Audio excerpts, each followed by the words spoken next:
Ada apa dengan saham-saham Cina? Sepanjang pengalaman saya di pasar saham, saya belum pernah mendengar FUD atau Fear, Uncertainty and Doubt yang begitu sempurna seperti yang sedang terjadi pada Chinese stock sekarang. Di video ini saya akan jelaskan dengan ringkas apa penyebab saham-saham Cina bisa turun sedalam ini dan apa yang akan terjadi jika saham yang teman-teman miliki terdelisting. Disclaimer, tidak ada rekomendasi apapun di dalam video ini. Saya hanya memberikan tambahan informasi untuk melengkapi research teman-teman.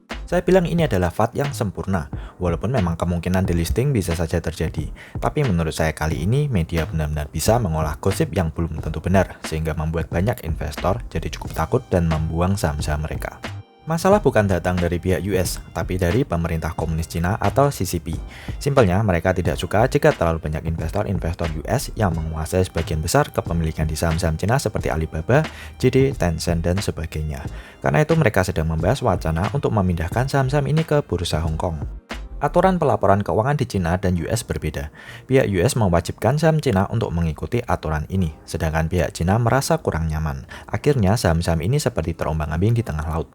CCP juga melihat potensi resiko yang mungkin akan ditimbulkan dari perusahaan-perusahaan raksasa seperti Tencent dan Alibaba yang semakin lama semakin menguasai pasar di Cina.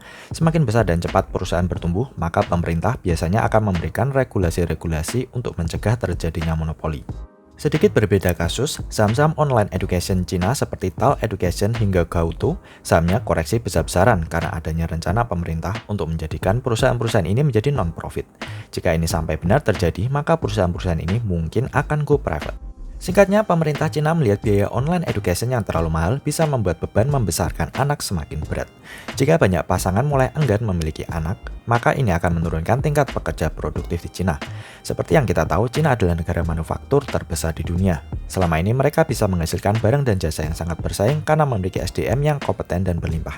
Jika SDM atau sumber daya manusia berkurang, maka ini akan menjadi masalah di masa depan. Saya bisa bilang kemungkinan FUD ini cukup besar karena berita-berita negatif yang menekan saham-saham Cina datang tiba-tiba dan berbarengan. Apalagi Cina baru saja merayakan 100 tahun berdirinya CCP pada 1 Juli 2021 kemarin. Kalaupun benar akan di-delisting, pasti broker-broker sudah mulai memberikan peringatan kepada semua nasabahnya jauh-jauh hari. Proses delisting itu bisa berbulan-bulan hingga bertahun-tahun, tidak bisa tiba-tiba bulan depan langsung di-delisting. Ini belum menghitung banyaknya manajer investasi yang memiliki saham-saham Cina. Bisa jadi chaos guys kalau tiba-tiba di-delisting. Sekarang saya jelaskan apa yang akan terjadi seandainya teman-teman memiliki saham Cina seperti Alibaba, Tencent, hingga JD dan kemudian benar di-delisting dari bursa US. Saham yang terdelisting tidak selalu buruk, tergantung alasannya kenapa. Jika saham di-delisting karena tidak melaporkan laporan keuangan atau dinyatakan bangkrut, maka itu adalah hal yang buruk. Tapi jika saham di-delisting karena politik seperti saat ini, maka ini bisa menjadi sebuah kesempatan. Anyway, teman-teman yang memiliki sahamnya Yihang mohon berhati-hati karena Yihang ini belum melaporkan keuangan mereka untuk kuartal 1 2021. Yihang sedang memperbaiki lini finance mereka. Ini adalah perusahaan yang bagus tapi kurang kompeten dalam pelaporan akuntansi yang sesuai dengan standar di bursa US. Tidak perlu khawatir berlebihan, tapi sebaiknya tetap waspada. Oke, lalu apa yang akan terjadi jika saham teman-teman terdelisting? Jadi saham tersebut akan dipindahkan ke market OTC atau over the counter market. Kode saham akan berubah seperti contohnya Luckin Coffee, perusahaan gerai kopi asal Cina yang sahamnya terdelisting dari bursa US karena adanya fraud di laporan keuangan mereka. Awalnya kode saham di bursa US adalah LK, kemudian berganti menjadi LKNCY. Jika teman-teman memiliki broker seperti Swap atau Interactive Brokers, maka teman-teman masih bisa melakukan jual beli seperti biasa. Luckin Coffee masih tetap berjalan seperti biasa. Justru setelah masuk pasar OTC, sahamnya langsung diborong investor kembali. Saham Luckin Coffee bahkan sudah naik sekitar 500% sejak di-delisted.